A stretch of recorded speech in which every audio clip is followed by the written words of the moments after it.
Assalamualaikum warahmatullahi wabarakatuh. Kami dari Kelompok Mana aja? Aku mempresentasikan tentang meiosis. Nama dia Kenji, nama saya Alvin, nama dia Farhan. Pertama, kita masuk ke meiosis. Meiosis adalah proses pembelahan sel yang dapat mengalihkan 4 sel anak yang masing-masing memiliki setengah jumlah kromosom dari sel induknya. Meiosis terdiri dari 2 tahap utama, meiosis 1 dan meiosis 2, yang masing-masing memiliki beberapa fase. Berikut adalah penjelasan masing-masing fase dalam meiosis. Interfase adalah persiapan sebelum meiosis dimulai. Sel mengalami pertumbuhan dan DNA direplikasi sehingga setiap kromosom terdiri dari kromosom yang identik. Coba. Proses 1. Kromosom remadan. Kromosom homolog berpasangan dalam suatu proses yang disebut sinapsis, membentuk struktur yang disebut tetrat. Terjadi crossing over, yaitu pertukaran segmen-segmen DNA antara kromatid non saudara yang meningkatkan variasi genetik.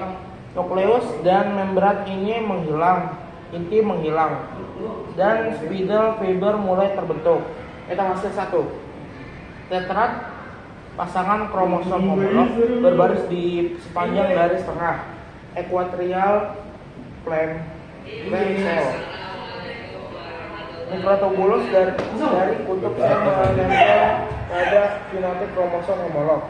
Pada fase 1, kromosom homolog dipisahkan dan ditarik ke kutub yang berlawanan oleh mikrotubulus. Kromatid kembar tetap bersama pada tahap ini. Dalam fase 1, kromosom mencapai kutub sel. Lalu membran inti dapat mulai membentuk kembali di sekitar setiap set kromosom. Sitokinesis biasanya terjadi membagi sitoplasma sel dan menghasilkan 2 sel anak yang haploid atau memiliki setengah jumlah kromosom. Meiosis 2. Setelah meiosis 1, kedua sel anak menjalani meiosis 2 yang mirip dengan mitosis biasa tetapi didahului oleh penggandaan DNA. Profase 1. 2. Profase 2.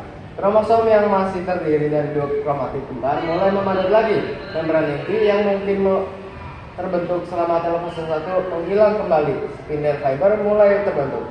Metafase 2. Kromosom berbaris di garis tengah sel. Dengan setiap kromatid kembar melekat pada mikrotubulus dari kutub berlawanan. Anafase 2. Kromatid kembar dipisahkan dan ditarik ke kutub yang berlawanan oleh mikrotubulus. Telofase 2. Kromosom tiba di kutub sel. Membran inti terbentuk kembali di sekitar setiap kromosom.